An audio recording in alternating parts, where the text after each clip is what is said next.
Quelle que soit votre qualité d'intervenant, que vous soyez coach d'organisation, coach d'équipe ou consultant, jamais vous ne pourrez voir dans une entreprise, dans une organisation, tout ce qui s'y passe. En effet, il se passe infiniment plus de choses dans n'importe quelle entreprise que vous ne pourrez en percevoir. C'est pour cette raison que vous allez avoir besoin d'avoir un modèle qui, à la fois, oriente votre regard et vous permette aussi d'orienter votre action d'accompagnement, votre coaching d'organisation. C'est pour cette raison que j'ai créé un modèle qui vous permettra de vous orienter, une véritable boussole.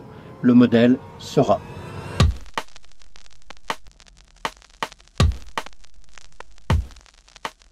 Bonjour et bienvenue dans cette nouvelle vidéo. Je m'appelle Patrick Dugois, je suis exécutif coach HEC et j'ai créé l'Académie des transformations collectives ainsi que cette chaîne. Je partage d'ailleurs régulièrement avec vous des vidéos concernant le coaching d'organisation, des techniques, des modèles, des expériences. Avant de vous dire ce qu'est le modèle sera, je voudrais vous rappeler une phrase de Kurt Lewin qui disait « Il n'y a rien de plus pratique qu'une bonne théorie ». Qu'est-ce que ça signifie? Ça signifie que dans le réel et de manière pratique, nous avons besoin de modèles pratiques et théoriques. Le modèle sera, c'est une manière de modéliser la réalité de manière à la fois très simple, mais qui permettent de simplifier la complexité des entreprises pour la rendre accessible. L'idée de ce modèle, c'est que en le mobilisant, vous puissiez rapidement effectuer un diagnostic, soit d'une business unit, soit d'une entreprise. Et puis la deuxième idée, c'est qu'au cours d'un accompagnement, il y a toujours un risque de se perdre dans la complexité, dans la diversité, voire dans la taille d'une entreprise ou d'un groupe. Avec le modèle sera, vous allez disposer d'une véritable boussole qui vous permettra de vous orienter. Dans le modèle sera, que signifie le S? Le S, bien évidemment, c'est le S de sens. Et s'il y a une question aujourd'hui qui taraude particulièrement les entreprises, quelle que soit leur taille, et toutes les organisations, c'est bien la question du sens.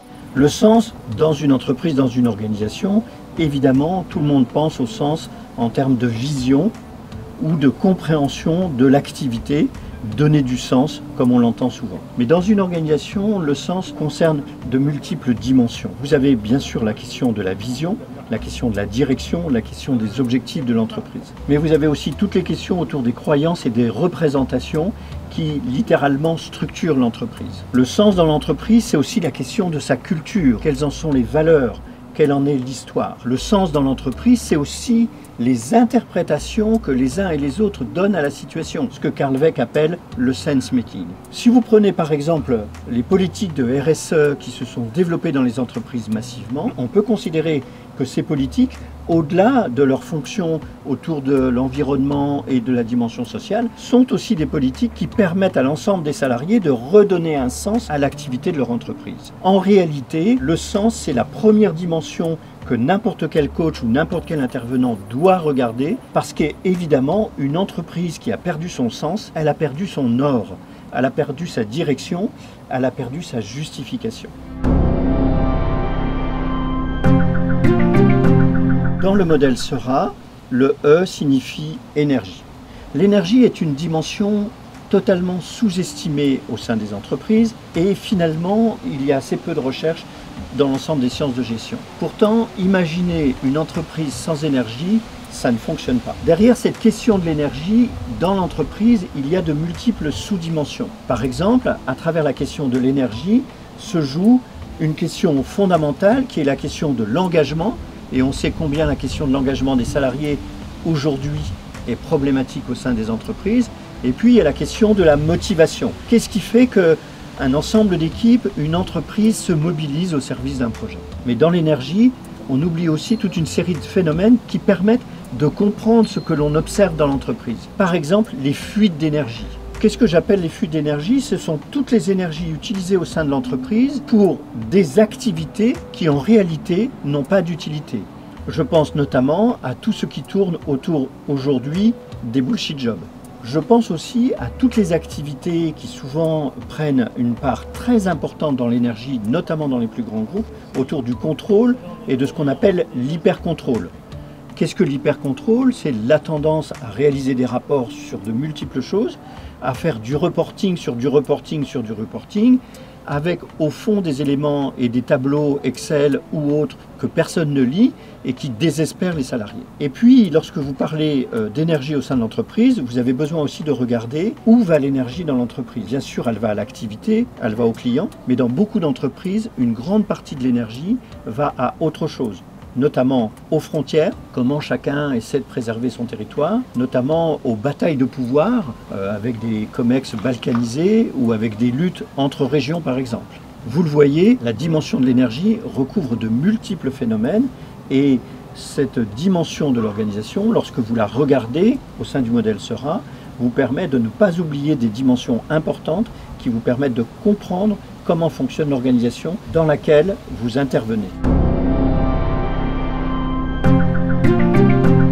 Dans le modèle SERA, le R signifie relation. Bien entendu, lorsqu'en tant que coach d'organisation ou que consultant, vous entrez dans une entreprise, très spontanément, vous allez être attentif aux relations. C'est évidemment une dimension qui est généralement bien traitée par les accompagnants.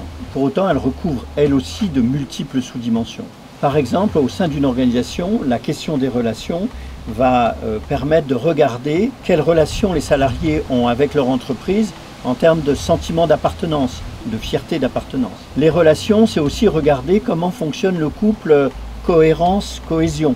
La question des relations, c'est aussi d'aller regarder dans certains systèmes, dans certaines entreprises, comment fonctionnent les relations entre les membres, mais aussi, et c'est la plupart du temps sous-estimé, comment fonctionnent les relations inter-équipes, inter-BU. Enfin, la question des relations au sein des entreprises, c'est regarder comment s'organise le dialogue entre individus et collectifs. Comment les personnes se sentent membres, comment elles interagissent et au fond, comment elles contribuent collectivement au projet.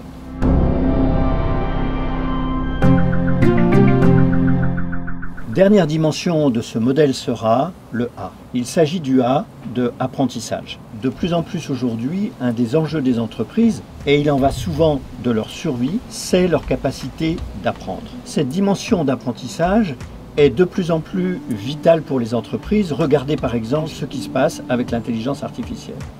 Apprendre de l'intérieur, apprendre par le benchmarking, apprendre sur son marché, apprendre de ses clients. Ce sont des dimensions vitales pour les entreprises. Lorsque nous accompagnons des entreprises, aussi bien en termes de diagnostic, pour regarder ce qui se passe, qu'en termes de qualité d'accompagnement et de choisir spécifiquement l'accompagnement de cette dimension, nous avons besoin de regarder un certain nombre de choses. Par exemple, vous avez des entreprises qui ont su développer une vraie réflexivité, c'est-à-dire qui sont capables d'organiser toute une série de séquences de rétex, de retours d'expérience, et qui vont régulièrement, à partir de tout ce qu'elles font, essayer d'optimiser leur processus, leurs produits et leurs relations clients.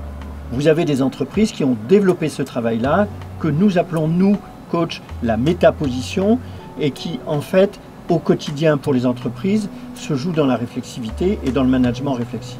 Mais cette dimension d'apprentissage, elle va se jouer aussi dans les phénomènes de co-construction, de co-développement. On va la retrouver aussi en allant regarder si l'organisation a mis en place des processus de formation de qualité, comment elle forme ses dirigeants, comment des séminaires sont organisés régulièrement avec toutes les équipes. Tous ces processus relèvent de cette dimension d'apprentissage qu'on a parfois appelé le courant des entreprises apprenantes et qui permet de garantir la longévité, la pérennité d'une organisation.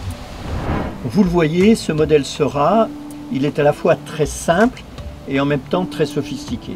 Très simple parce qu'il repose sur simplement 4 dimensions, 4 lettres, et il permet aux intervenants de simplifier le réel lorsqu'ils l'observent. Il est aussi très sophistiqué parce que dans chacune de ces dimensions, on va pouvoir trouver toute une série de phénomènes qui sont plus ou moins observés, plus ou moins mobilisés au sein des entreprises et qui pour autant sont déterminants pour qu'au moment où je réalise mon coaching d'organisation, au moment où je facilite un séminaire, j'ai besoin de savoir, mais au fond, dans quelle dimension je suis, qu'est-ce que je suis en train de faire? Je vous donne un exemple que je trouve toujours passionnant. Lorsque vous avez une équipe déprimée, une BU déprimée, une entreprise déprimée, bien sûr, elle va manquer d'énergie, mais si vous voulez lui redonner de l'énergie, vous avez besoin de vous poser la question, mais où en sont-ils sur le sens? Est-ce qu'ils sont tous cohérents sur le sens? Et vous verrez qu'en remettant du sens, vous remettrez de l'énergie. Le sens est une énergie.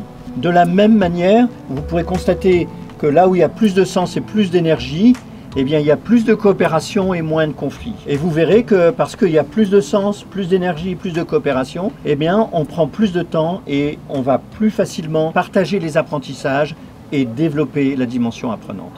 C'est un modèle systémique, simple, complexe, à la fois diagnostique, à la fois boussole. J'espère que ce modèle vous a intéressé. Si vous souhaitez approfondir ce modèle, si vous souhaitez vous former pour l'utiliser dans vos accompagnements, eh bien, n'hésitez pas à venir vous former avec nous au sein de l'académie. La formation dure une journée. Et puis pour vous faciliter les choses, je vous mets dans la description un lien où vous pourrez télécharger le descriptif de la formation. Sur ce, je vous dis à très bientôt pour une nouvelle vidéo sur la chaîne AK Transformation.